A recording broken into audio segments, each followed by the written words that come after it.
Hi, everybody. Welcome. That was good timing. I'm Barry Kostrinsky, president of the Artist Talk on Art, the ATOA. This is our 49th virtual Monday open studio. It's been a great run. And I think a lot of us have come together as friends, as artists, and have shared a lot over this time. The ATOA is a 501c3. We've been around since 1975, the longest running dialogue on the visual arts in the United States. Usually we're on the Lower West Side. We would be at 12 West 12th Street, but given COVID, this has been our response. And obviously COVID is terrible, but there has been a windfall in that we've had people come from Hawaii, from Spain, from the United Kingdom, and even from Australia. So, and I like to mention this, a woman with oxygen came to one of our Zooms, whereas there's no way that woman was going to be traveling to New York City. And we have come together as a group.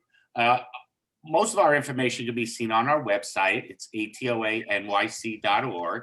All of our talks are free. If you'd like to contribute, there's information on the website about that, and you can always reach out to me. As well, all the previous talks are captured on our YouTube channel. Again, the link is on the website to see it. And I do quite a long description to give you an idea of what was covered during the talks, because as the talks go on, I am furiously writing down the often great statements that a lot of the artists make, and they often make it casually and often end up saying, I don't know if I said this well. And I found the artists say things really well.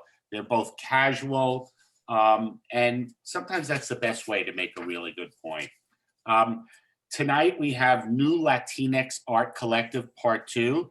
Last week we had Part 1. This is something that Verónica Peña has organized. She normally curates our first of the month performance presentations, and she presented this as an idea, and of course I let her run with it. The takeaway there is if you ever have an idea for a talk or something you'd like to do with the ATOA, just reach out to me. I'm not a guy who says no to things like that, and that's sort of how we grow our programming. So even if you would just like to present, or you have a theme and some friends, some artists, whatever it is, we're very open. I will say, take a look at our website for the calendar. We're actually booked up all through June. So originally when we started this, we would go around and ask people to talk and share their art. And little by little, I think we have 15 talks all booked consecutively now. But the point is we're still open and free, and everybody is welcome to present. And of course, share the word with your friends about what we do. If you like it, if you don't like it, don't say anything. No, let us know. Let us know and we'll make it better. So I'm gonna hand this over to Verónica. We have Annabella Lenzu, Anna de Orbegoso. I want to, take the opportunity to chop up everybody's name now. Francesca Alcantara, Gabriel G. Torres, Giana Pilar González, and Julio Justo. We're going to have a sort of quick presentations. They're going to be about 10 minutes each. You know our format. You're allowed to go in at any time, ask a question or make a statement, and as well use the chat to say anything you like. We're going to hit technical difficulties. We always do, but we always fix them, so it's never a problem. Verónica, again, thank you. This is a lot of work. You sort of work feverishly at this. You do, I think, 7 Instagram posts in 5 minutes. I'm very impressed. And so welcome, and tell us a little bit about the New LatinX Art Collective, yourself, and then feel free to introduce the first artist. Yes, thank you so much, Barry, for having me here and for allowing this presentation. My name is Verónica Peña, and I am a performance artist, interdisciplinary artist, and an independent curator. I work with several institutions through group community, through a community that I have on Facebook is Performance Art Open Call. And we are like 15,000 people, and we share opportunities and information related to live art. I am a member of the New Latinx Art Collective, and today we are presenting, as Barry said, the second part. I'm going to read the statement of the collective. Here I go. The New Latinx Art Collective was founded in 2020 by participants of the Creative Capital Taller NYC for Latinx artists. Multidisciplinary, intercultural, and politically inclined, the New Latinx Art Collective includes 70 members and aims to create an open space for the community to come together, voice ideas, gain visibility, and explore the intersectionalities of Latinx identities in the US. And for the sake of time, I'm going to let the first artist introduce herself and do her presentation. And she's going to be Annabella Lenzu. Hola a todos. Hi, everybody. Thank you so much, Barry. Thank you so much, Veronica, for making this happen, for the space and the trust. So I want to tell you that I'm going to do my presentation and I need to run literally to another Zoom talk teaching for the School of Visual Art, but my husband is here connected with my photo under Todd Carroll, so he can, you know, answer questions, and he's also watching in the other room, all of us. So I'm sorry about that, but I need to run to work. So can I share my screen so I can share my presentation? Yes. There we go.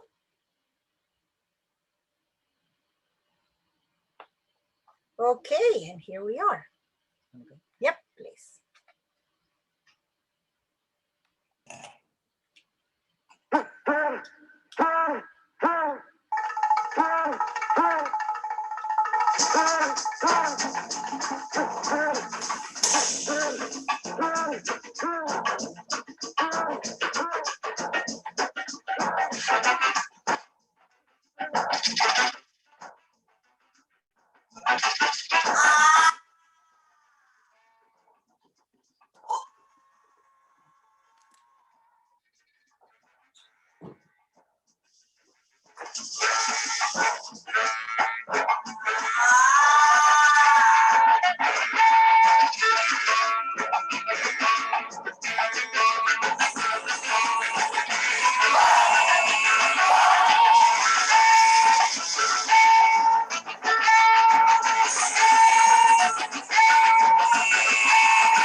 So this was my promo video for the last 5 choreographic work that I did for the stage.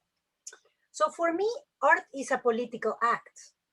Dance is discipline and revolt. And my body is my country. I react to the environment and I use the body as a receptacle and messenger of the multiple realities that we are immersed in. My work reflects my experience as a Latina artist living in New York City and come from a deep examination of my motivations as a woman, mother, and immigrant. Performance is a conduit for examining cultural identity to form and content, as well as relationship between people and society. Sharing my point of view with others is my duty and my pleasure. I investigate the logic of performance and the role of the dancer in the culture today, redefining the parameters of dance and theater. My work lives inside and outside theatrical traditions, as well as on the screen. My art is about celebration and criticism of social, political, and cultural barriers. It's a ceremony of awareness. And just as I aim to integrate the mind, the body, and the spirit, I choreograph, I teach, and I write. It is my hope that in my works that I choreograph, artists and audience find themselves walking in the same direction to integrate also their minds, the body, and the spirit. Dance underlies all that I am.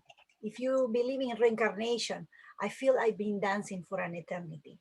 For me, dance is the union of the person with his interior. It's a communion with oneself, with others, with environment, and with dance. I use dance to make the audience feel, experience, think, and evolve.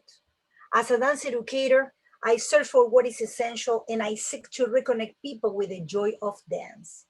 I'm not only teaching movement, but I'm also guiding dancers in rediscover why they dance and what they dance about. I think that dance is to know oneself inside and out. We cannot control the weather, the economy, the politics, what people think, or how our partner feels. The only thing that we can control is our body, our microcosms, and our attitude towards life. I have difficult moments in my career as a teacher and choreographer, but I overcome them, always rising above the complication by thinking and reflecting on my role as one to the service of dance, the art, and to my community and my people. This year is the 15th anniversary of my dance company, Annabella Lenzu Dance Drama, here in New York City.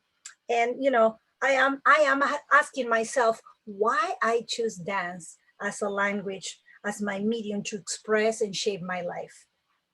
I aim to wake the creative impulse in others. I invite you to submerge yourself and pursue self-knowledge, because without that, we are lost in life. When we remain strangers to ourselves, we are deprived to the pleasure of growing, transforming, and finally discover the inner balance, and especially in this pandemic. So thank you so much for the space and the trust. Thank you, Anabella. Thank you.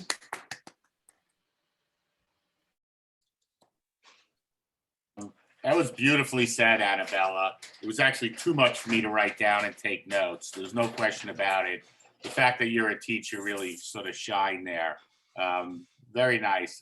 Let me open it up to questions to anybody. And keep in mind, as well, positive comments. Sometimes people really just want to say something and not ask a question. That's totally fine here. I will read Gianna Gonzalez said, phenomenal, Annabella. Very nice to hear.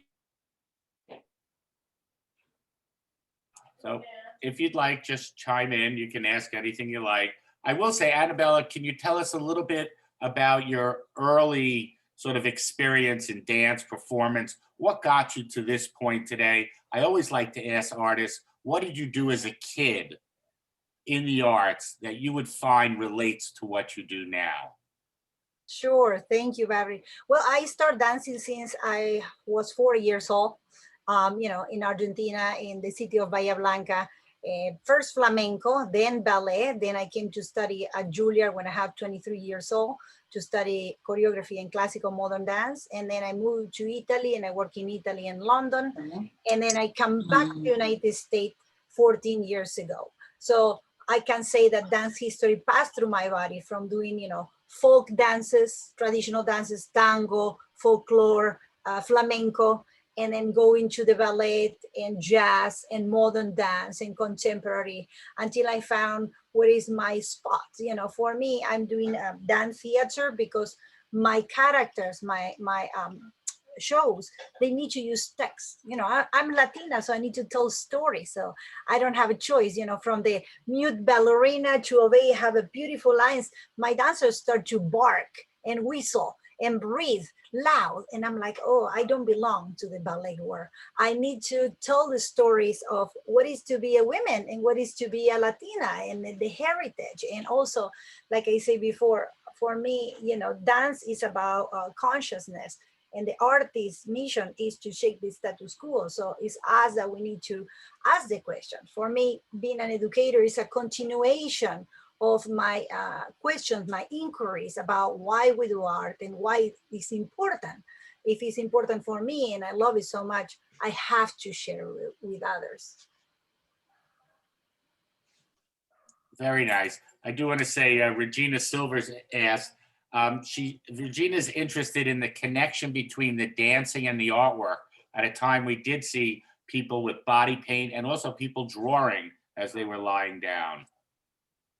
Sure, I'm very collaborative.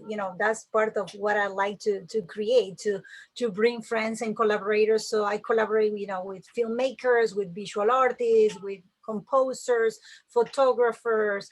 And so my shows I conceive also as a visual art pieces. So, I use tempera and papers and body mappings and photography and projections of film, because I think about the entire spectacle.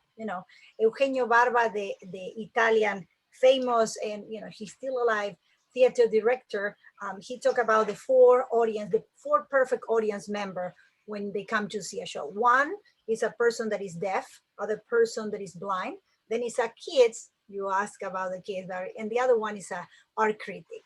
So when I think about my shows, I'm thinking on the entire spectacle, how they're gonna perceive. And again, for me, dance is about make the people feel, think, and emote and experience viscerally. Otherwise, if it's just remain something intellectual, it doesn't make sense for me. Very nice. I do want to point out, Gabriel Torres says, love Ingenio Barba. Francine Kornfeld says the performance was a work of art in motion. An interesting way to phrase it, a nice way to see it. I will say at this point, given that we have, I think, 6 speakers, I'm going to move on, and anybody feel free at any time to go back and ask a question of any artist that has spoken. So Veronica, I'll hand it over to you and who you'd like to bring up next. I think next can be Gabriel Torres. Okay, hello everybody. My name is Gabriel Torres. I am a multidisciplinary artist and I work in conversations between community engagement, theatrical performance, and film. I figured for today, instead of talking about my whole journey, I would talk about what I'm working on right now. I'm currently working in a project called House of Dust, which is a new campaign to create awareness on Latinx queer communities struggling with substance abuse. This comes from a personal story of myself some years ago having an overdose on meth and wanting to really understand what was going on. So coming back with this idea of community engagement, working in creating a project where we utilize theatricality and an immersive film installation to then create a community garden for the community in the Lower East Side, and an online game with the National Institute on Drug Abuse for stress relief and anxiety relief. And with that being said, what I wanted to share with all of you is a little excerpt of the film installation that I'm going to be presenting this summer.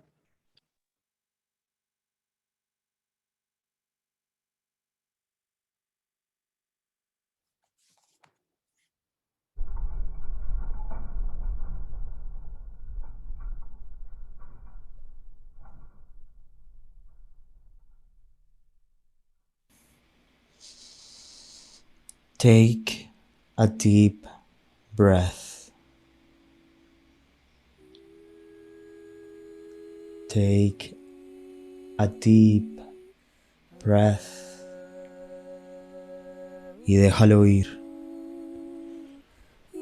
Listen to my voice as we go back to the start, to battles fought by ancestors, to dreams fulfilled by sweat and tears. Take a deep breath as we go back to people fighting for freedom, into journeys destined to never end. We take a deep breath as we all go to the promised land, as our wishes exhale a new dawn. We take a deep breath as we all walk somewhere with our faces held high, with our hearts exposed, with our souls vibrating in unison as we always become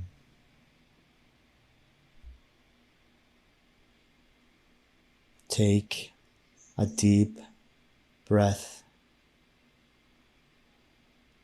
Where are we heading towards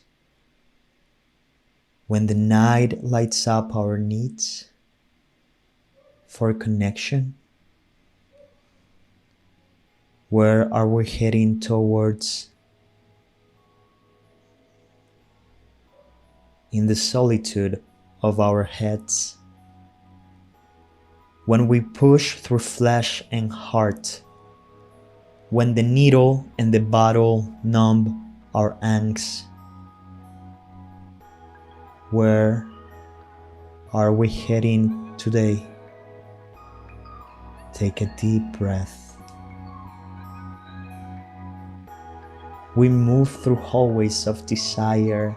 We're slowly pacing towards the end, focused on the finish line of humankind. We all become, and we all hurt, we all ache. But when we feel the call of earth shaking and shuddering, filling our lungs with air, shouldn't we put our aches to rest?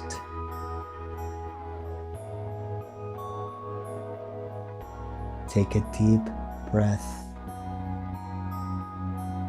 We are all eternal.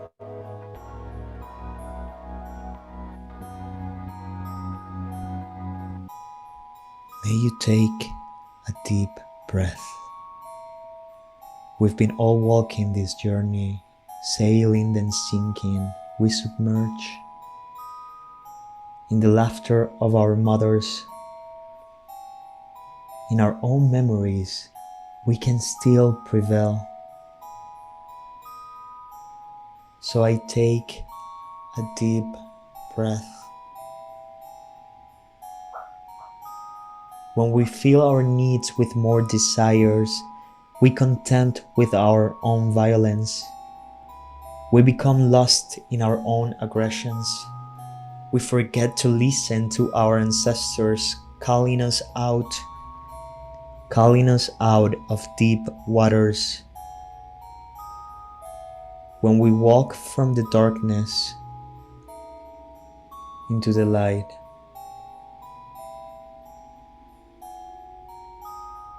when we walk from the darkness into the new light, the light we have always owed to ourselves, we take a deep breath and we hold. I hear my body aching, filled with broken promises, intertwined with broken bones, caged in desire, caged in the past. So I take a deep breath. Then I can hear my body aching and my soul screaming loud as my lungs fill with dusty air from the land where I become. I can hear my soul scream. When the body aches, when your heart breaks, let the water take all pain away. Let your mother put your worries to rest.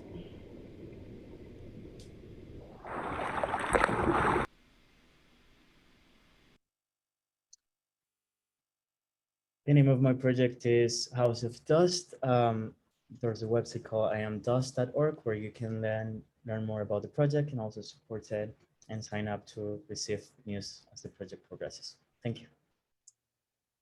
Very, very nice, Gabrielle. First, I want to thank you for your openness. I mean, sharing about your own addiction and then sort of doing a project based around that has got to be hard, but sort of this sort of self-evaluation an artist needs to do.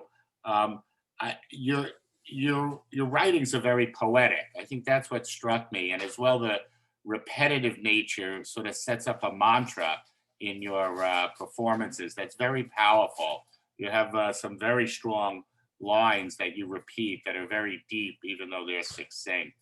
Um, I I do want to open it up to some other thoughts from our group, and then I'll read some things. But I do want to thank you. That was moving, and yeah, very, very, very nice, Gabrielle. Thank you.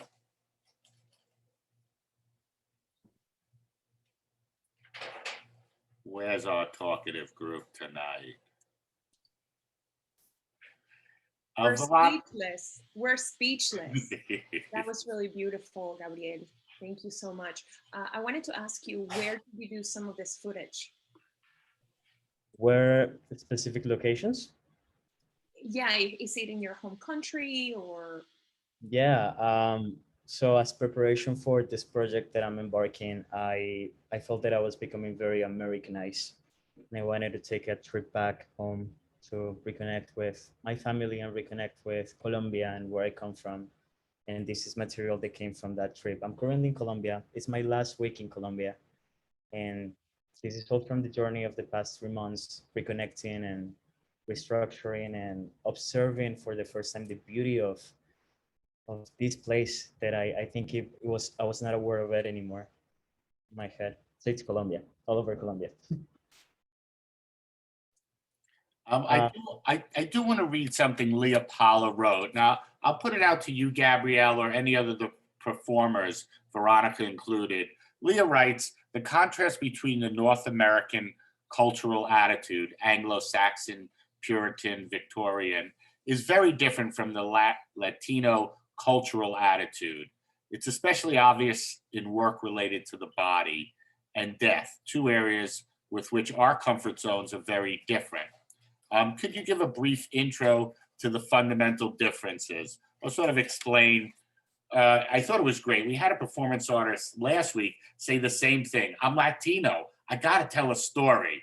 And I didn't realize that was a part of the culture. So that's a very large question. Veronica or Gabrielle or any other presenters, feel free to chip away at it. And thanks, Leah. Always thoughtful questions from you. Well, having traveled in all of these countries, read the literature, Hispanic literature, speak the language, all of those attitudes are so extraordinarily, refreshingly different from what we North Americans have. Just as an example, the Day of the Dead in Mexico has nothing to do with how we honor our dead in this country. And it's so ingrained that until you leave your country, how would you know? How would you be able to actually say the difference? But the comfort zone with the body in all of the dances and the performances that you've been presenting over the last few sessions struck me as totally audacious and probably very difficult for a typical American without a lot of arts background to even accept in any way. Have you sensed that? Yeah. I have some thoughts about that for sure. I think something that I'm always thinking about is about rituality, and how rituality plays a big part of who I am in my culture. If I'm to make an assumption, I think this is very connected to the fact that all people in my country are mixed people, right? We are the mix of native people being colonized and the tribes being destroyed by Europe, but at the same time, it's truly a complete mix. I think it's very, very, very hard for somebody to say that they're completely white or completely, I mean, there are native people, but even for me, I'm white passing, but I am not a white man. I'm a mix of many different demographics. And I think there's a strong connection to rituality that has been passed generations through the folklore of our cultures, and then a very strong connection to nature that allows us to see and observe things in a different way and connect in a different way that sometimes can be a little more illogical. That's when you go into history in Europe and how art has developed and how cognitive development and communication and all of those things have happened. So I think it's more of an approach. I don't know what the word is in English, but it's more of a whole presence physical approach rather than a mental approach towards expression. Yeah. And you had your genocide as well, and you have your racism as well. And it's extraordinary. I mean, how many millions died in your racial conflicts with the colonizers? Yes, and yes, totally. And again, I'm a white passing man in Colombia. I am a white man, and we inside of here we also experience racism. We don't like to talk about it, but it happens, and it happens way more often than we would like to accept that it happens. But thinking about culture, not to erase that of the conversation, but now thinking about culture, I think that's where the line is drawn. Me as a Latin artist in the United States, I always find it difficult, and I'll be honest, sometimes a little boring to the fact that everything that I go to see is sometimes too on the nose or too obvious, or that everything needs to have a logical justification in order to be, rather than just be in the present and exist.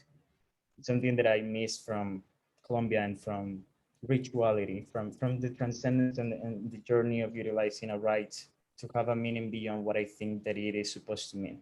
But it's something that has been passed generations and generations and generations. So it's inside of my DNA. Thank you. Nicely said. Gianna Gonzalez asks, where in Colombia are you from? Bucaramanga, Santander. And the footage is from Cartagena, Bucaramanga. There's a canyon, the sculpture. Somebody asked me where the sculpture, who made the sculpture. I don't know the name of the artist, but I know the story. The sculpture was made after the people of my region. Let's think about like a state. Because in my region, it was where the poor people rise up to fight the government where they were taxing them, overtaxing them, and they raised up. A woman led them, and they were able to fight against the church and ask for a rewrite of the constitution.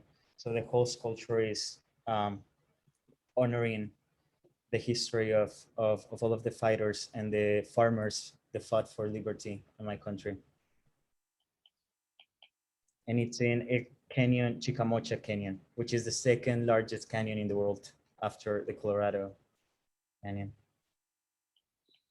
I think in that response, you also answered Barbara Sherman's question about the first sculpture that was in the first shot. Thank you. Fran Biller says, Annabelle and Gabriel, very different works, but each very compelling in its own way, very powerful. And Francesca Alcantara says, very interesting meditation, Gabriel. Very visceral to think of breathing through air or water. Sometimes I feel I can do both until a release arises. You know, and I think from what you said, you know, and the way you presented your words in a mantra, it sort of makes us slow down and not run to the next door or run to the next event, but to take a little presence in a quiet moment. And often performance artists do slow down time. And I think somebody earlier made mention how time sort of loses its normal sense when you're doing performance. So I applaud you. If anybody else, you can chime in. Otherwise, we will move on. And keep in mind, you can always come back and ask a question as well. So I'll hand it over to you, Veronica. Thank you. Yes, I wanted to say something very short. I think the culture of physical contact is very different between North America, South America, Spain, and touch. I think it impregnates a lot of their works from Latin artists. So now I'm going to introduce Julia Justo. Julia? Hi, everybody. Thank you so much for inviting me, Barry and Veronica. I love this kind of meetings because it's a way of connecting during the pandemic. It feels like it gives me a sense of normalcy that we are working on exhibitions and cultural events. So thank you. Well, I am an interdisciplinary artist from Argentina. I've been in New York for 21 years, and I work across a variety of media like installation, photography, collage, but something that I do in common in all these medias is I focus on issues of social justice, like immigration or women's rights. I mean, experiences that have something to do with who I am or my stories. So I'm gonna go ahead and share my screen. And okay. So I'm sharing, right? Can you see it? Yes. So well, this is what part of a series that I'm doing related to immigration, where I invite people to collaborate. Here, I invited immigrants to write about their hopes for their future. And so I added small clear bags to this flag, and then I included their writings on these flags. I did this piece during the Capitol event. What's a horrible thing. I still have trouble understanding how this could happen in this country. But it's obvious that there is a part of this country that really think that immigrants are not part of America. And I made this flag using my own clothing that I bought and I used during my time in America as an immigrant, because it was for me a way to prove that I've been here for all these years. So this is all used clothing from me and my daughter. And so this is the first piece that I did. Then I did another with the same concept of inviting participation. And here I added red bags instead. To me, since I am an educator too, to me it's difficult to really separate my two activities as an artist and as an educator. So I like to invite the community to finish my work, because when I teach classes, I have that interaction with the students where I ask them to do a certain art activity, depends on the workshops. So then I bring that concept to my own work. And for me, it's a way of giving them voice. And usually I invite people from my own community. Here I have another piece that I made in collaboration. This was for a women's exhibition. This is Marsha P Johnson.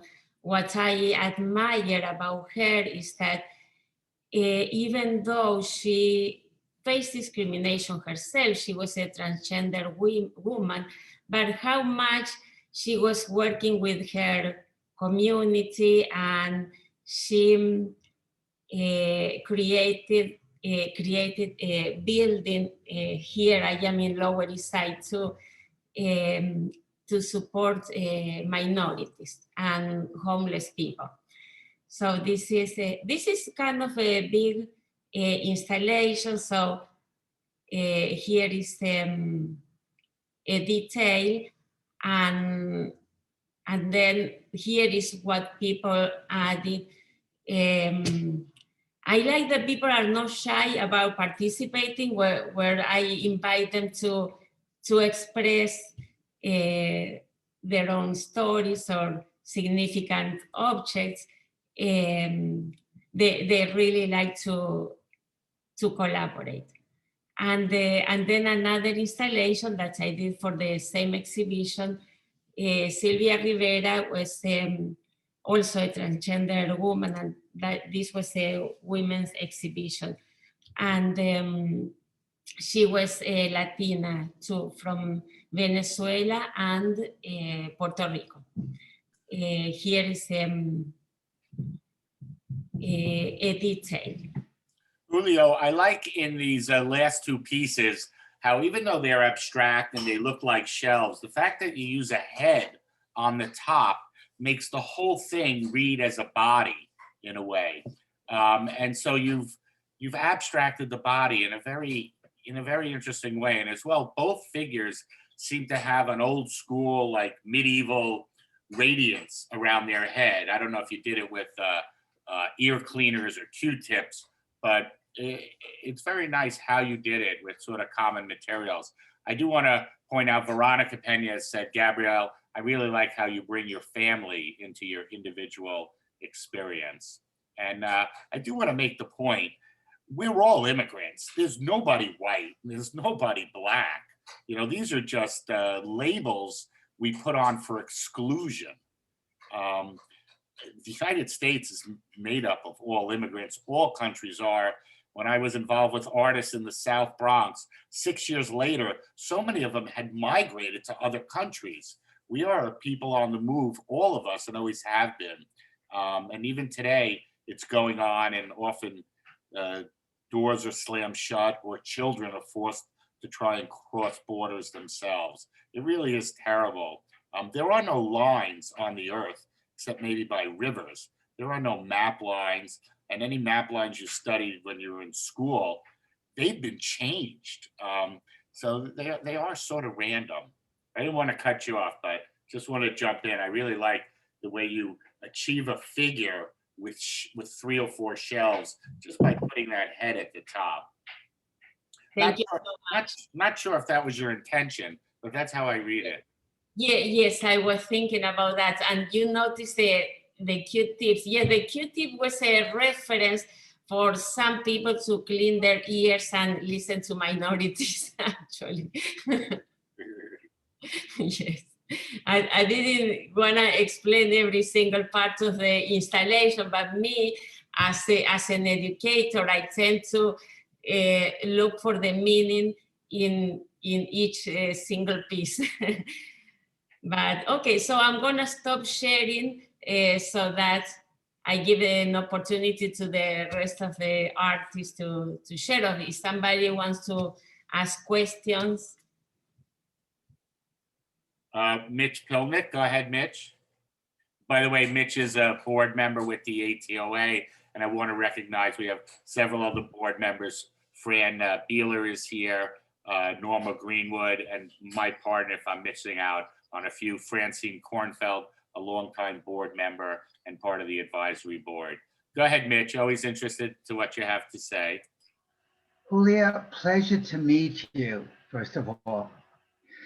Julia was in the Smack Melon Homeward Bound exhibition that ran from October 3rd to December 13th.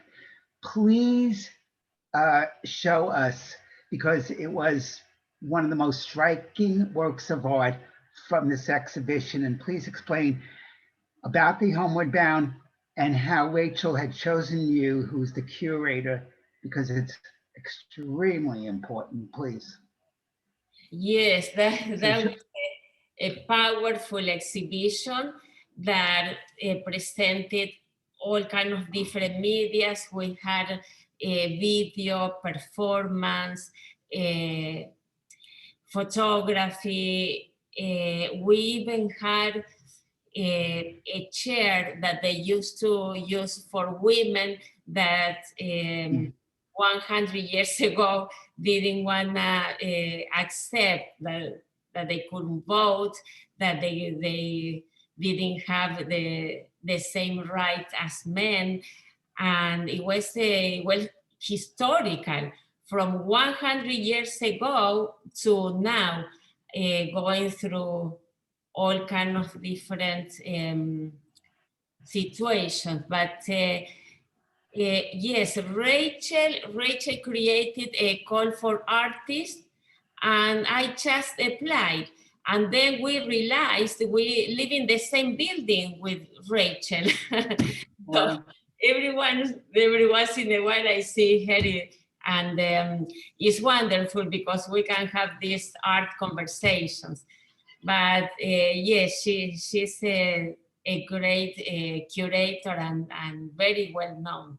But I like that she combined all kind of medias and also all kind of artists. Some were mid-career, others were emergent artists or established artists. And I found that was like very democratic. We are all part of the same community. It was very interesting as far as her work was a curtain, I believe, and you walk in and walls were black. Please show us your main piece because it was so striking. Can you show us that? Well, I had 4 pieces. You mean the photographs?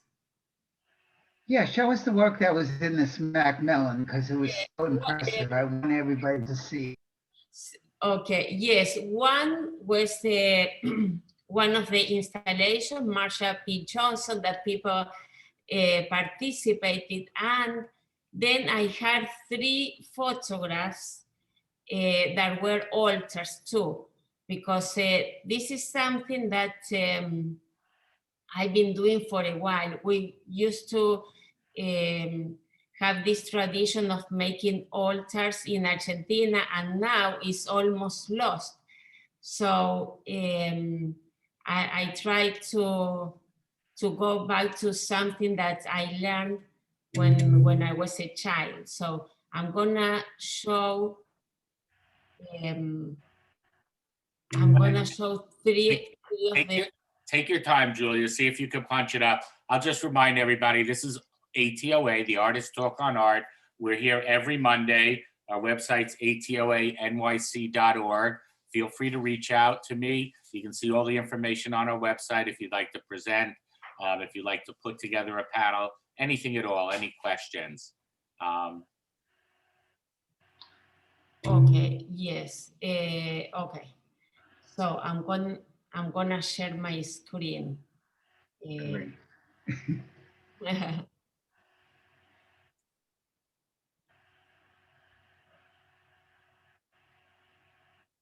Okay, I'm sharing right now, right? Yes, this is, I use all charts. This I made it in my house and with different meanings. Before colonization, altars used to be used to honor people. Some, not necessarily that they died, but let's say somebody in the family or a friend that was traveling, that they couldn't communicate because they were really far away. So people used to create altars. So that was before Christianism. And well, here I have the other one that I presented, and usually I add elements to the photograph because I like to give them some kind of physicality, that I usually add feathers or something different. And for instance, here there is a feather. It's hard to see it virtually, but yes, it's a way of show that, I mean, something can't be just printed 1,000 times and it's all the same. So I made them unique, each one of these photographs. And this is the third one that I presented. So it was, I added objects that are Latin American or from here, from New York. I love to do altars because it's a way of bringing a tradition, and you can create it anywhere you want, no matter where you travel or where you are. So Thank you very much. I just have to say in that last image, the contrast between the guy with the great body, you know, virile, you know, strong, and the skull next to him was a very nice contrast of sort of life and death. I'm sorry, but Julia, the piece that was of the person with their face covered, sitting down, was that not your piece? With the face that was in the middle. No. Well, let me say this. I'm going to have to move on because we do have 3 more presenters. But if you can find a link to that exhibit, you can post it on the chat, and we can have a look. And yes, Smack Mellon, one of the great New York City venues, no question about it. Veronica, I'll hand it back to you. Thank you, Valerie. Well, now I would like to present Ana de Orbegoso. Ana. Well, this is a very exciting night. I'm really so glad to be here tonight. Thank you, Barry and Veronica, for putting all this together. It's really great. Actually, I was born in Peru, and gladly when I did my DNA test, I was able to reclaim, let's say, or get a certificate for my indigenous percentage, you know, because as Gabriel said, you know, even in Latin America, there's a lot of racism. And so a lot of my work, I've been, in this past decade, I've been doing work that reclaims the collective memory, the history of Peru. So that was part, so this reclaiming of my DNA was something important for me. But to sum up, really, I am a Peruvian by heart, but a New Yorker by choice. I've been here for around 30 years. And we keep on going. You know, I go back and forth to Peru too because I work there also. But yeah, but I do love New York. So now I'm gonna introduce you to the latest work actually that I am doing in my art practice, and you know, art is really to me what gives meaning to my life, and I'm sure that to every artist. And I think we have it like very present. It's I couldn't be able to be doing something different. And so I am a multidisciplinary artist, and my work centers on questions of identity, and I explore themes on the individual, the gender, the societal, and I like to work with familiar iconography and historical or political symbols. By generating installations and social activism that induces the audience to connect, my aim is to confront the viewer with a mirror, as to spark thought, recognition, and memory. And my techniques include photography, video, video games, sculpture, wearable art, street projections, and multimedia productions also, and actually whatever is needed to convey, the concept, to tell the story. So now I'm gonna share my screen. Anna, while you're screen sharing, I'm just going to read some of the comments. Veronica Peña said, in Peru, they also dance and drink with the dead. Yali Romagaza says, awesome work, everyone. What a joy to be here today. Veronica also mentions she feels aspects of Catholicism are very present in several of the works. And Francine Kornfeld notes that in Mexico, they create ofrendas, which are altars dedicated to departed loved ones. And I know from some of the things that I've seen, sometimes when people die in certain cultures, they're buried in the basement of a house. So they're still close to family. So there's very different approaches to death and to sort of keeping loved ones together.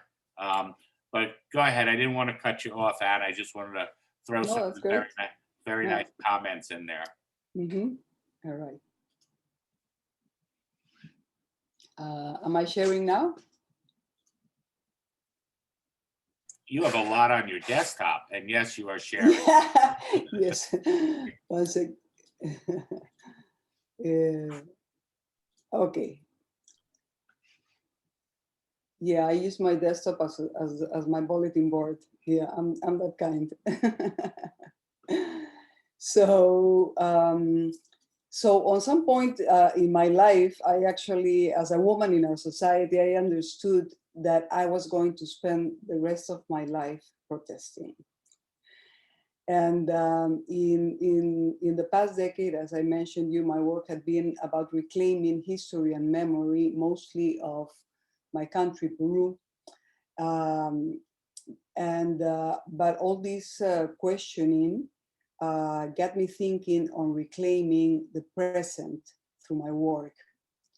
So in order to continue the conversation originating from the feminist movements, I looked for photos from marches and posters of women empowerment, and introduce them into unexpected places. So I started projecting them in the streets, on buildings and in public spaces. And then I continued projecting them on the faces and bodies of women, capturing their portraits of power. My subjects are women in all its diversity, and of different races, social classes, professions, and interests. In these photo sessions, each woman connected with the image that was going to be projected on her. And an empowerment sensation surrounded, these sessions. It was really, really very, very powerful. And recognizing each other in our womanhood, and like we were all united by the same feelings, an intolerance for the epidemic of domestic violence, and a dedication to the advancement of women's rights. So all these photos have projections, on the person. Like, well, this one is, I have them in English and Spanish. Like this one is in Spanish and says, my voice is worthy. It has your strength. And all these are people that surround me. Ni Una Menos is a very, very big South American movement born in Argentina that has really grown even to the rest of the world. This one says, "Si se puede," yes, we can. break the silence. This is desnuda o vestida, mismos derechos, which means that nude or dressed, we have the same rights. Not submissive and not devoted. This one is also from the Ni Una Menos. Don't mourn, organize. Who loves, doesn't kill, doesn't humiliate, doesn't abuse. This is from an original poster of the Ni Una Menos movement, and projected to the woman, so the hand feels that is on the throat of the woman.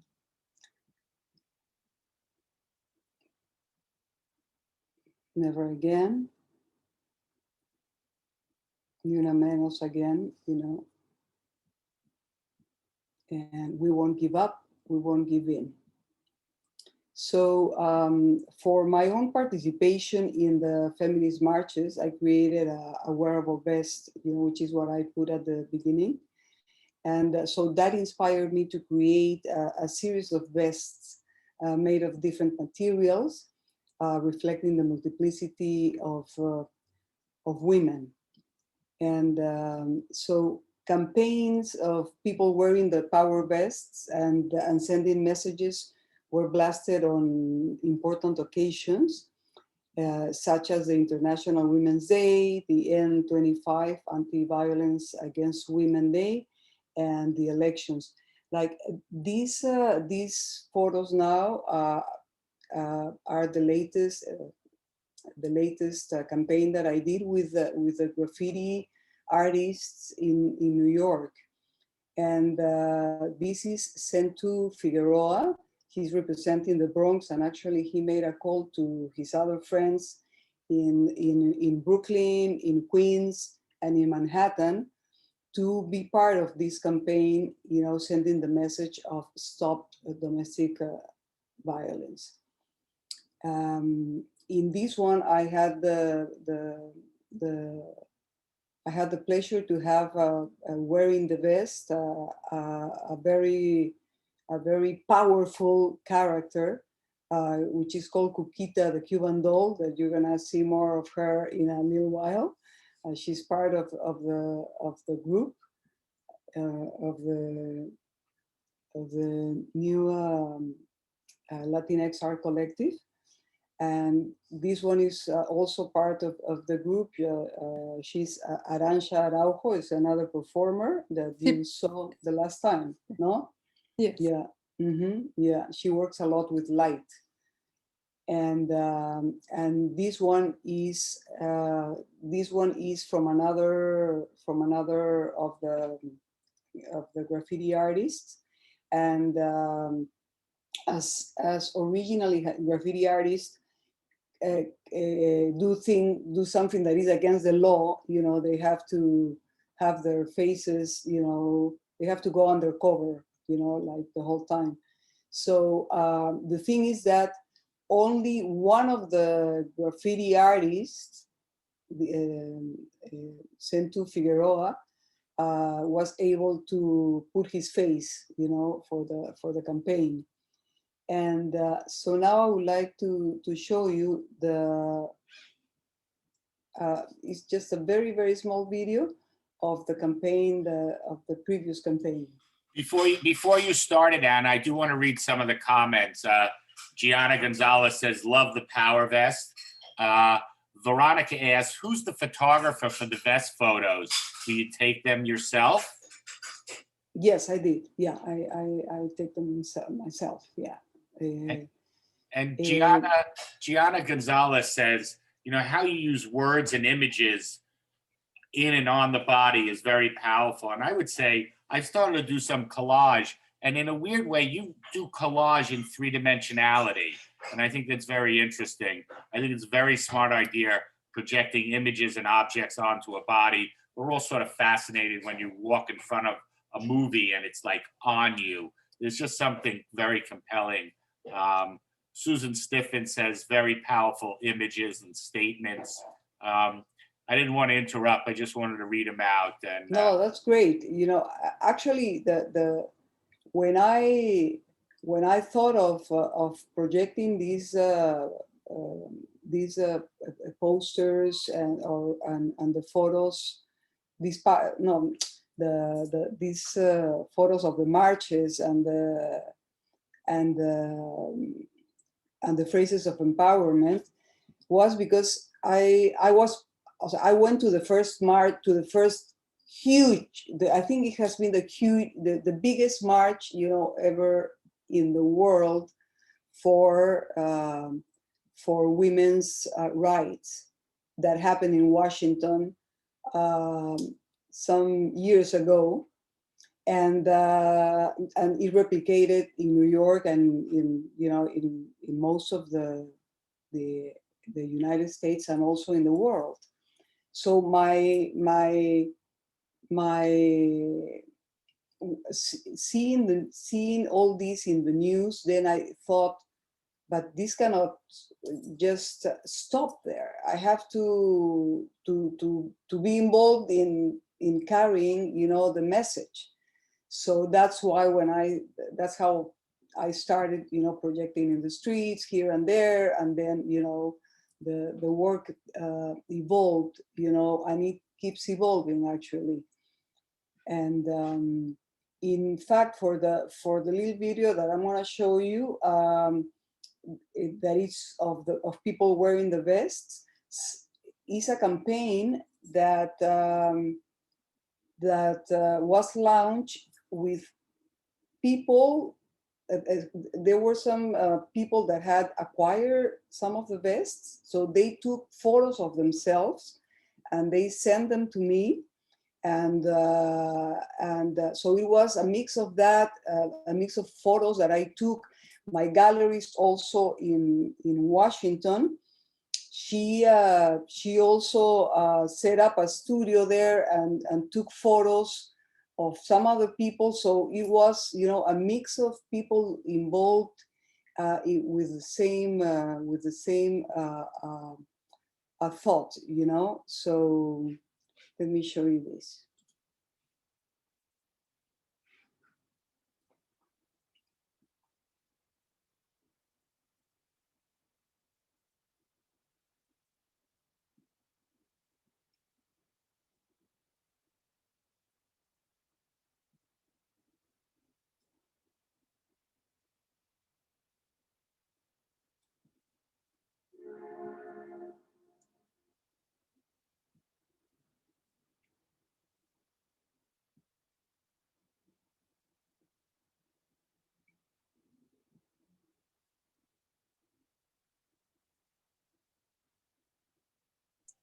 there's no question these works ride the line between couture and art. And I could see these being sold, by the way. And I mean that in the best way. I could see women wanting to wear that. You know, my intention was really to create a closet of ideas. So with the idea that you wear, you know, a statement every day. And that is important for every woman, you know, to go out every day having very present that they are the ones that are gonna create, you know, an equilibrium, a balance in the world by, you know, by always having present that they have to keep on passing this awareness, you know, from woman to woman, from generation to generation. And it's not only, I start thinking about women, but really the message is, of course, is important for everybody in the world, you know, including men and everybody. But women have to, I think it's more important for women than for anybody, because that's the way, you know, to pass a clear message, on women's rights. I can't help but think what a beautiful line that is, a closet of ideas. You've got your marketing right there if you ever want to start a clothing line. I mean, that's all it takes. I could see people wearing this, especially the younger generation. And let's face it, we're often wearing things that have little icons of a horse or somebody's name of the manufacturer that is totally unrelated. And it's really just advertising for that company, as opposed to making a point or a statement, as your power vests do. I'm going to applaud you. I think that was very nice presentation. Thank you. Well, I think that a lot of the American culture also inspired me. As you have this object called the sandwich.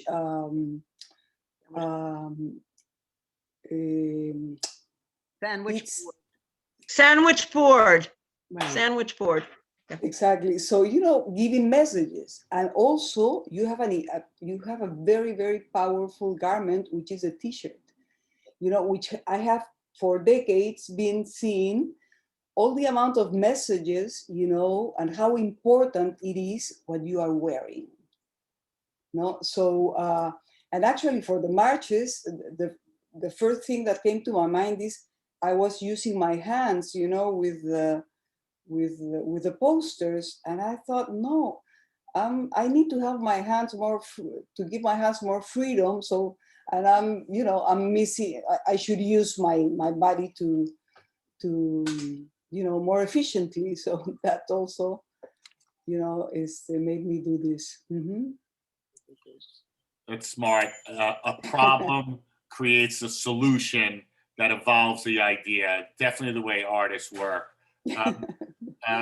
Susan Tiffin says she wishes her granddaughter could see this and asks if there's a link to this closet of ideas. Well, I'll say, let her watch the video that'll be in our YouTube to see this. And Anna, if you do have a link and by the way, any of the other artists that have presented tonight, you could throw it in the chat so everybody could see. And I invite any artist here tonight to put any link they like to share so people can get to know them better. Francesca Alcantara says, thanks for sharing, Anna. I appreciate the call to action and variety of power vests. And there definitely is a call to action here. I think tonight we're seeing, this is very much art in your face that is meant for you to react to maybe become enlightened about, and to move you to action. This is not a Monet landscape that we're seeing tonight that you could sit in a nice chair and enjoy, but there's definitely a social and political theme and a movement towards justice and equality. And I do want to point out, in 1900, women were basically considered property. So it wasn't that long ago. And, our recent past does not paint a pretty picture of men or of our society. And I can understand you saying it's important that women take this lead. And certainly that one woman holding her arm like this was a very strong, powerful image. I'll open it up to any other questions. I do want to welcome Roberta Bernardi, one of our board members for the ATOA that's here. And also I forgot to mention Fran Beeler, one of our board members that's here as well. Any questions, anybody, feel free to jump in and then we'll move on. We have two more presenters. And I want to thank all the artists, for really being respectful of the other artists and, doing your presentation in a limited time. I thank you.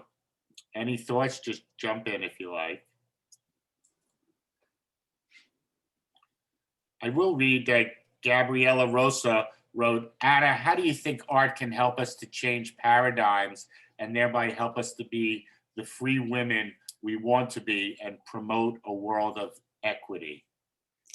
Well, actually, Gabriela Rosa, I'm sure, I'm so glad that she's here, because Gabriela is this powerful, really gallerist that represents me, and that I am very, very thankful, to be with her. She's a great collaborator. She jumps into action, like any one of us. So, and you know, definitely, I am completely sure that art, you know, is an incredible tool of change, because it inspires, you know. So we have an incredible power of sending messages. We're sending messages, you know, the whole time. Any human can send messages, but artists, you know, that is our language. We are always sending messages in whichever way. So, and art is also a mirror of the times, you know. So, and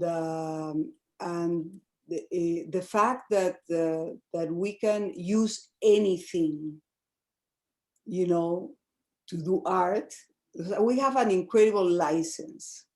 Also, that, you know, sometimes nobody else touches, you know, those other tools, but artists do. So I think we are in a very powerful position. So yeah, part of the work of this work that I'm doing is that I am calling other artists, you know, to collaborate with me, because it's not my project, it's everybody's project, really. You know, it's talking about all of us. So now I have started, you know, with the graffiti artists, and, you know, and with the performers, that so those images are so powerful because of them, you know. So so I'm gonna keep on, you know, calling artists, you know, to collaborate, and to show, you know, the strength, the incredible strength that we have. And this work also is shown as an installation. I did a first draft, let's say, last year in Sonamaco with Gabriela. Gabriela, she hadn't seen actually the work. I was creating it, and I created it on the go too. And, you know, and she took me over there, and, you know, we did a solo show, and it was incredible. It was so powerful, you know. People were so very, very moved. Very nice, Anna. I just want to point out lastly, Audrey Anastasi says, terrific presentations. Thanks to you all. Shall we move on, Veronica, and choose the next artist? Sure. Yes. So next artist is Giana Pilar González. Yeah.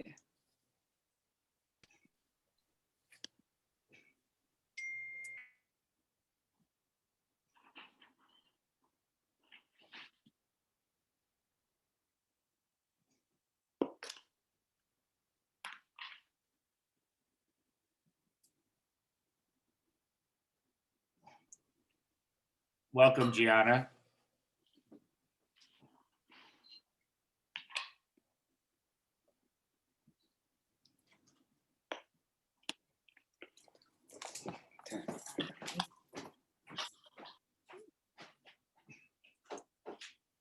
¿Quién eres? Who are you?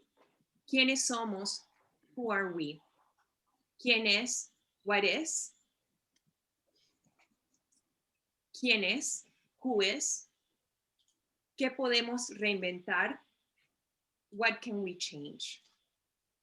My name is Giana Pilar González, and I'm a Panamanian artist based in New York for almost 17 years. And also, I'm a very proud member to be part of the new LatinX collective. And it was really a blessing that we all got together through Creative Capital.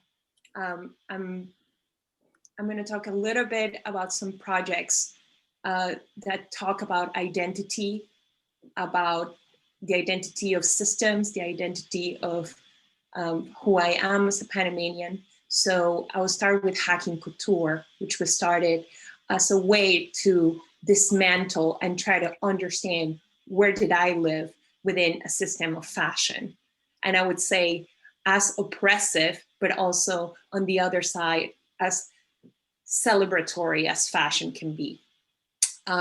These are some of the explorations in the strategies of the project, seeing how copying and using similar language can be part of a dialogue that we're using through images that is reflected into clothes. So for example, here, how we're seeing the similarity between the evolution of Burberry in the old world to Coach, which is really on a carriage versus the knight. Also seeing the similarities in the plate versus adaptation. So how we can shift around these codes, shift around open source and use it as tools for collaborations. Also for documenting the things that we see, the things that inspire us, the things that we have questions about. And also in the context of this project, how we can create new experiences through digital technology, such as digital self-production, but also in other contexts such as DIY.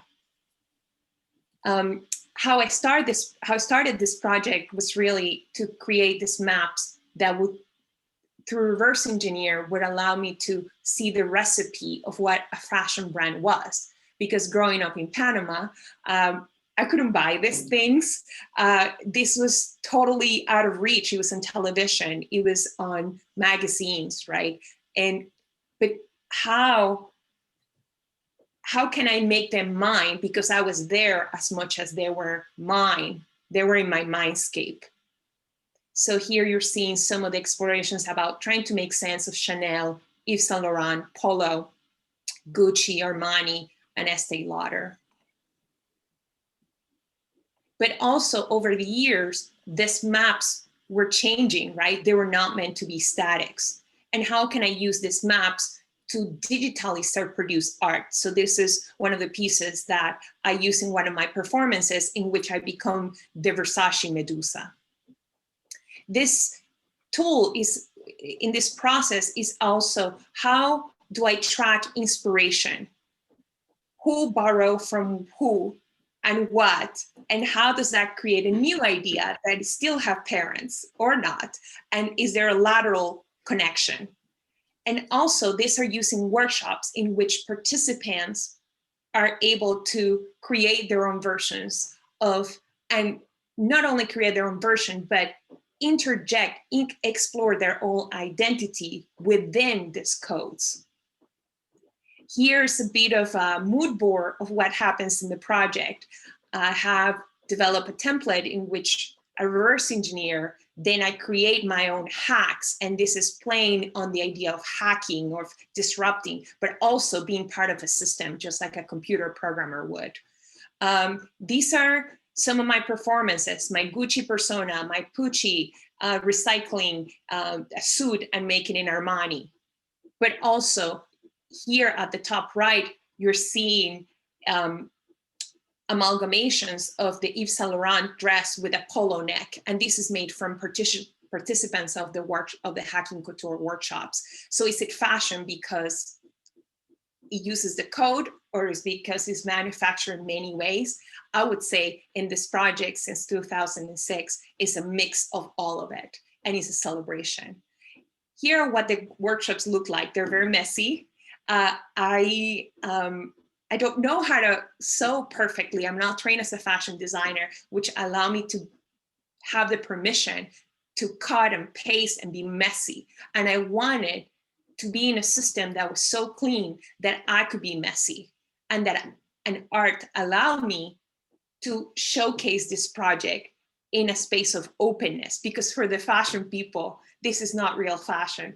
But for the design people, this a little bit makes sense. But for the art people, they get the different, there's more openness. These are some of the creations of the participants with recycled necks from Polo. And this is a Gucci interpretation of their very known floral scarf. Also, performance is a very important part of this process when I document what people have created and their power to become their own models. This is in 2009. But also fast forward, really this started as a personal exploration into how I can become these personas. This is in Panama City, and a little bit of a taste of knockoffs or a reinterpretation of Hacking Couture from Prada. And in this persona, I was embodying what was called Praca, which is amalgamation between Miuccia Prada and the Panamanian Rakataka, which is somebody of low life and urban style, and in collaboration with Kenny Mann, a platinum singer. He rapped live about the brand. And the dress that you're seeing is using this Prada logo alternated. And the Gucci bag is real because I went to the Gucci store as part of my research. Here you see part of the performance. And then he's scribbling all over me. This also resulted from some early experiments as a, I call my project labels, called Masivo, which stands for massive evolution. So how can we think differently of the symbols that we see? And here this is a series of alphabet that has been evolving over fashion logos amalgamated into new meanings. And then how can they be interjected by participants, laser cut it. I developed experiments. I went to sell to Chinatown some of these experiments. There was logos, no logos, as you can see on the top right. And then there was the hybrid logos. What you're seeing at the bottom, the one that says ama, is for the word in Spanish to love, amar, when it's conjugated. Tú amas, él ama. And it's a collaboration between Adidas and Puma. And the history says that these two brands were founded by brothers. One of them Nazi, the other one with more progressive ideas of not being a Nazi. So my idea was to bring together this fraternity, this brotherly love that it never really got resolved. This brothers drifted apart, but the brands and the stories behind it still live. So these are other explorations about understanding my own culture, my own Panamanian culture, 2008, from music, media, celebrities, and food. Being in Panama, you were growing up there, you were to worship everything from outside, but not from inside. So our very famous tamales, to the raspao, to the things that we can buy in the deli. Music, from pindín to reggaeton, because reggaeton started in Panama, was brought with the tapes, and the Puerto Rican DJs here in New York starting to create mashups. So this is Nando Boom, one of the grandfathers of reggaeton, to Rubén Blades, singer-songwriter and former Minister of Culture. And now I'm showing you a piece of a mobile app that I've developed to try to optimize the creating of these maps so they're not static, and how you can multi-tag, and how you can laterally connect different ideas. From example, my second grade jacket that still fitted me, to Kanye and Kim. And this last project I want to share with you is a larger map developed in Panama City, 2018, with a 2017 to 18, explaining and trying to capture the ideas of behind the Panamanian Carnival, because the only thing that Panamanians take seriously, we say, is the Carnaval, but there's an overuse of water. So the piece is called Agua De Carnaval. So what was happening in the exhibition was collecting all these ideas, all this data, and then I went to develop performances in the province of Los Santos, which is the most famous carnival in the whole country. And during the daytime, we get bathed with water. And these are pieces from some of the 5-minute video performance documentary. And I just want to give a shout out that tonight we're opening for World Water Day, an exhibition and this, one of these stills is part of the exhibition. So thank you for letting me be part here of ATOA tonight. Thank you, Gianna. Very moving. I'm going to just give one thought and then we'll move to the next artist and hold the questions for the end. I will say at first when I saw your images, your storyboards, the maps, I said, this looks like something that the Dadaist would do, but it's actually quite the opposite. Whereas the Dadaist would sort of diffuse things and make it confusing and hint at, jokes and structure. You're actually trying to take a scientific approach and try and see how these images are linked. And then you're also trying to meld them together. So it's interesting how the form may read Dada, but it's almost like a scientific approach. And again, I'll say, you've got some very real ideas for fashion and couture that I think is very sellable. And, to people today who want to wear something that makes a statement. I will move on now, though, and we'll hold the questions to the end. Sorry for going late. Again, this is Artist Talk on Art.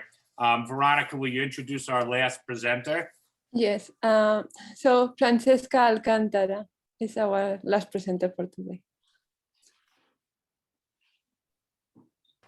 Well, hi, hello everyone. Thank you for the invitation again. It's a pleasure to always share my work, and thank you everyone for being here and staying with us. My name is Francesca Alcantara. I am based in the Bronx in New York, and I'm going to be presenting different works as an interdisciplinary artist, and I'll share my screen here.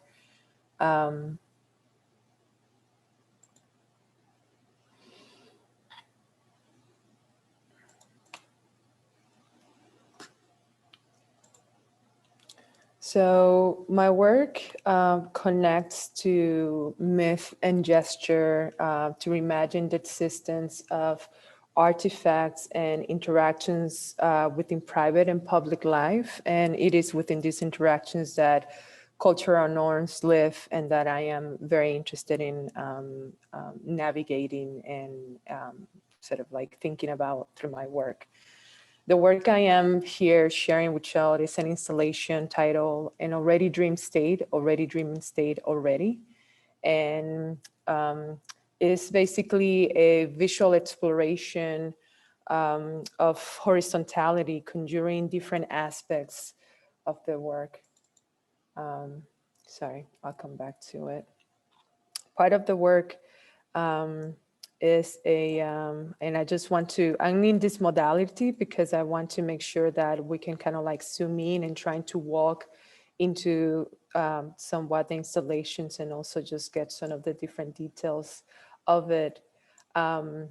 Basically, through this work, I'm pushing that material surrealities of what I'm calling mirages of emergent consciousness, which is using this sort of like double-sided reflective mirrors that play with the spatial dimension of the space in which the gallery, in which the installation exists.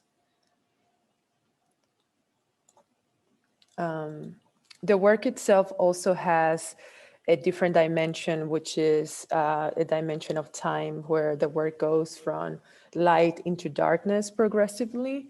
And basically, I'm sort of like thinking of in what way you're able to project yourself, sort of with, or I would say maybe the phenomenon of mirage, where there is a projection of an object that could be below, above, or to the side of the actual location of this object.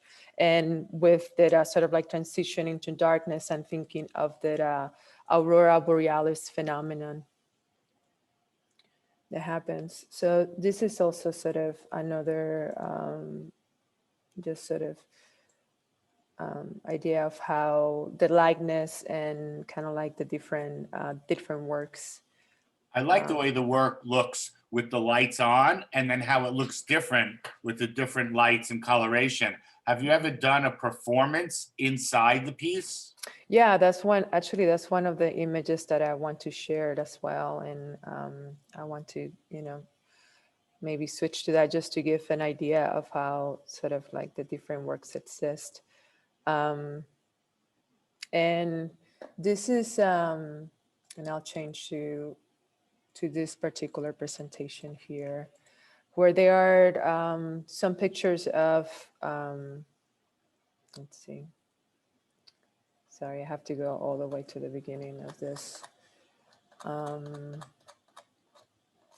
But yeah, so this is an activation of the work where I invited 3 movement artists and also a number of performers to actually read off from books by Alexis Pauline Gomes, Claudia Rankine, Zora Neale Hurston, which are very much sort of part of, inform the work that I was, that I'm kind of like being presented and inform my artistic research.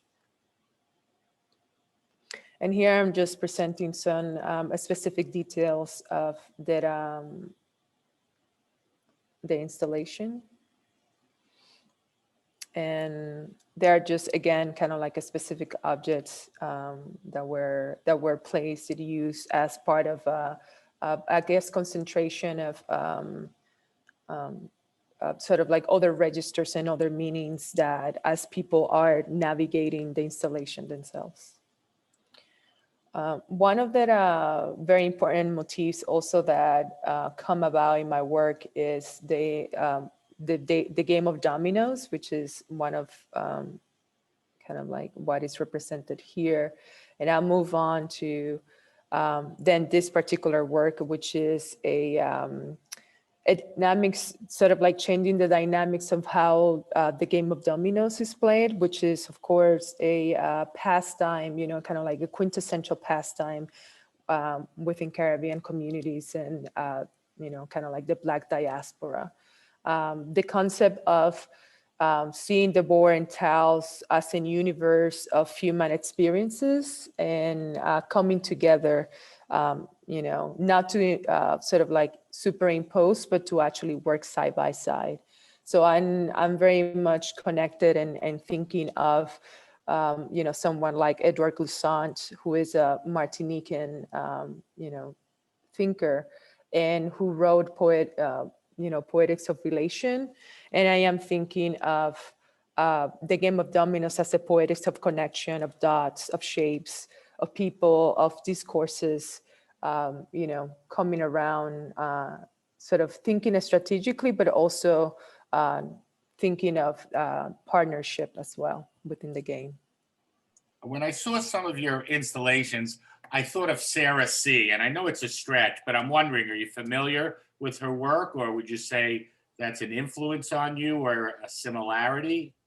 Yeah, absolutely. I'm very interested in that sort of like material exploration and space exploration and sort of like adaptations to architecture that Sarah Z does. And in other aspects of my work, I would say that there are elements that I'm also considering that artist. And I will say, I've been in the South Bronx. It's something to see the tables out and people playing dominoes. It's like a part of the environment there. It's quite a beautiful one. It is a coming together of people playing a game in the nicest way, something you see in spring and summer. I do want to read some comments and then I'll have you tell us a little more, Francesca. Mm-hmm. Veronica says, so great to see the work as a unique environment for people. Gianna Gonzalez, you create beautiful spaces, and you definitely do. You create something that just does not exist. And even the artist before, just by taking 2 things, let's say Prada high culture and low culture, and merging them. A lot of art is about taking 2 things that are disparate and bringing them together. And you certainly give us a different view of dominoes. And I would say, and I don't mean this as an insult, I mean in the best way, a lot of your installation work, the individual piece is not as important as the gestalt, the sort of whole presentation, the whole installation that you collect. And I think the pieces work very well together to create what you're going for. Audriana Tassi says, I'm curious about the difference in the lighting. Does it cycle through while being viewed, or was that done solely for the still photos? No, the actual installation cycles through from light into darkness. Yes. Okay, and Mitch Pilnick asks, Francesca, do you have an MFA? And if so, where did you go to school? Your installations strike me as a thesis project in a very wonderful way. Yeah, I actually went to school at Virginia Commonwealth University, which is within the sculpture and extended media department. The work itself is actually my thesis work, which is somewhat recent, and it definitely was a breakthrough and a platform for me to sort of think beyond just my sort of like subjectivities, but also sort of like thinking about multiplicity and multiplicity of consciousness, which is what that installation sort of like reference to. Julio Justo says, amazing work, Francesca.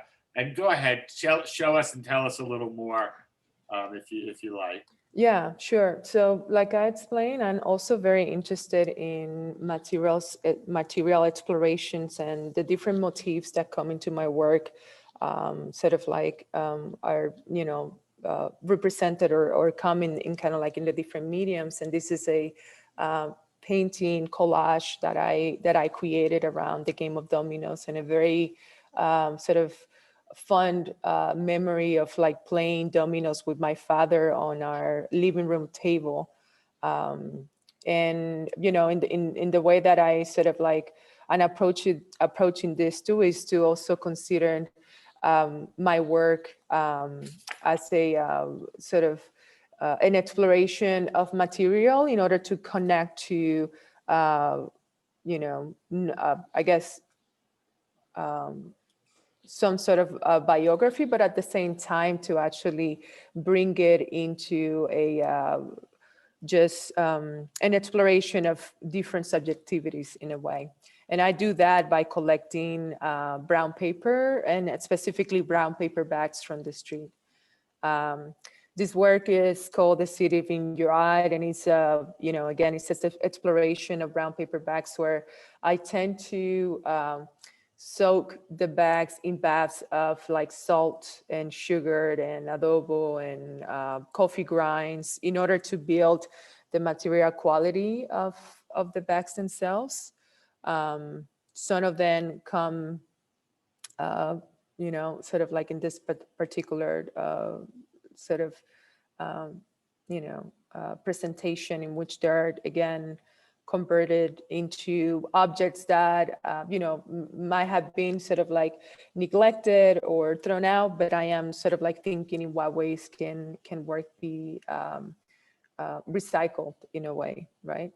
So some of these works also are converted into pendants, which is what I have done with this series specifically here, and they are sort of like to be worn or to be kept in a shrine or as a shrine.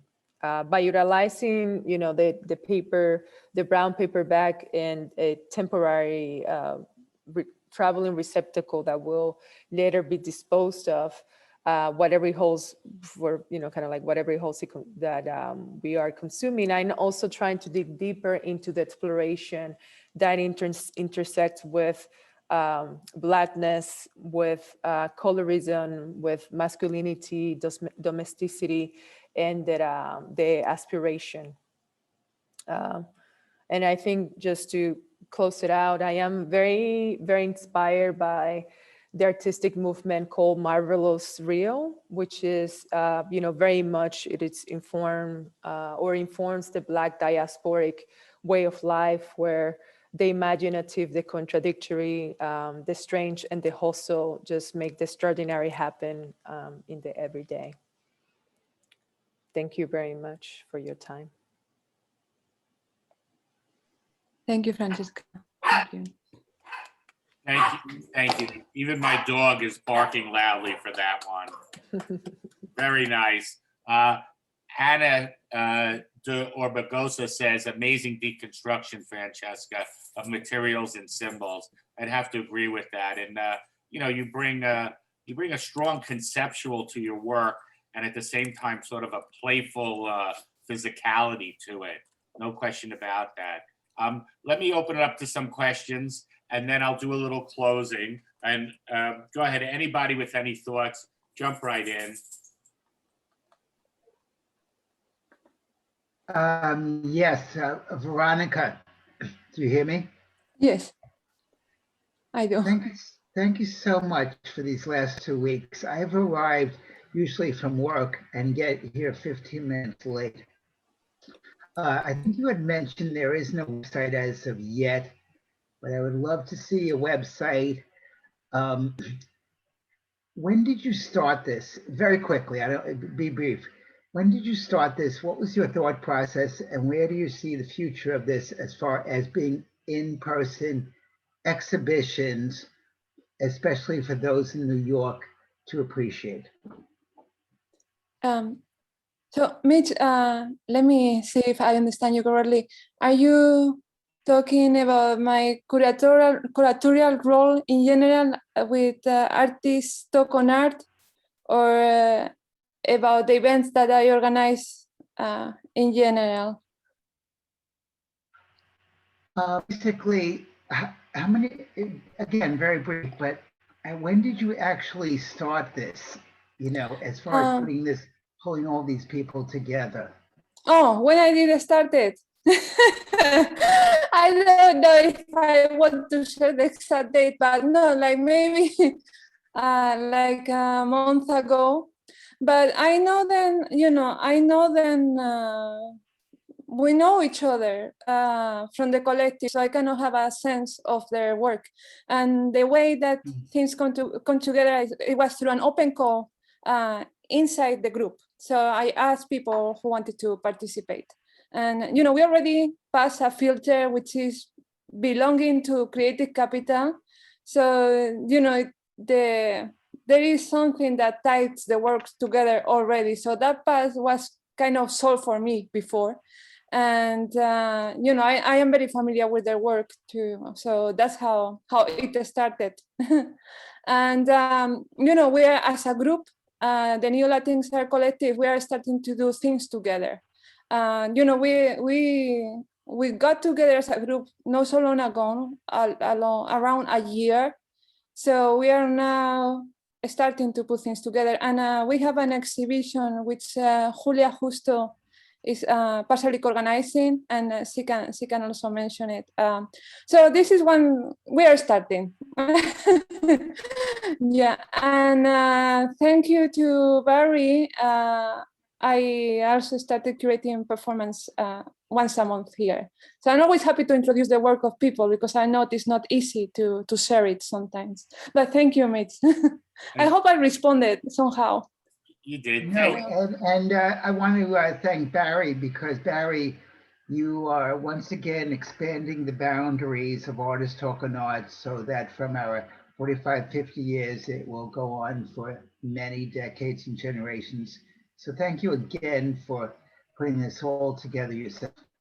Well, thank you, Mitch. And I do want to say thanks to Veronica and all the artists, and of course, everybody who's participates, asks questions, and just enjoys what we do. It's sort of, if you notice, a lot of the artists today are interdisciplinary, working with many materials and media, and at the same time, they're working with other performers. One artist specifically said, it's not me, it's me and this other person who does something. And also they integrate the audience. The audience becomes activated.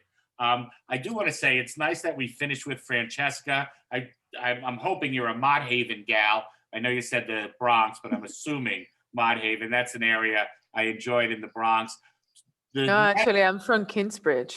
All right, we're gonna call it Mott Haven. It's all Mott Haven to me. I know I have to claim my area, Barry. I have to, I'm from Kingsbridge through and through. All right. That's good to hear. That's good to hear. I will say, coming up next week, We have Valerie Larco, who's an artist who doesn't live in the South Bronx, but is very much associated with the South Bronx. Rob Seifert, who's had studios in the South Bronx, more by Hunts Point area. And we have Jane Dixon, who again is somewhat related to the Bronx. And the point is, all parts of the city, all parts of this world have great creative artists. I don't think there are walls that separate us. We had artists here today who maybe grew up in a different country and now live in New York. But I think first, we're artists, and that's what unites us. And it's sort of nice to see all the different expressions. We're artists, we feel, we think, we go through pain and tragedy, and we somehow, the art helps either share it, evolve the experience from us, get us over it, but also it helps other people. It helps other people by seeing it. So in that sense, we are a community and we are sort of engaged with each other. So thank you all for being a part, for staying a little long. As you know, that's sort of our random way. We always run over, but thank you all. Veronica, this was great. And look for the YouTube. The YouTube will be on our YouTube channel, and you can see anything you like on our website if you like. There is a link in the chat. Somebody had to leave a little early to go to a interesting opening. I think it was about water. So if you'd like to go, just give a look. And there is a lot of interesting things in there. So Veronica, great job. All the artists. Sorry I pronounced everyone's name wrong, but you know, what's in a while. Thank you to all the artists and to everyone for being here. Thank you, Barry. Yeah, thank you, Veronica. Thank you. Thank you. It was a great night. Thank you, Veronica, and all the wonderful artists you presented. Thank you so much. Thank you. Thank you. So interesting.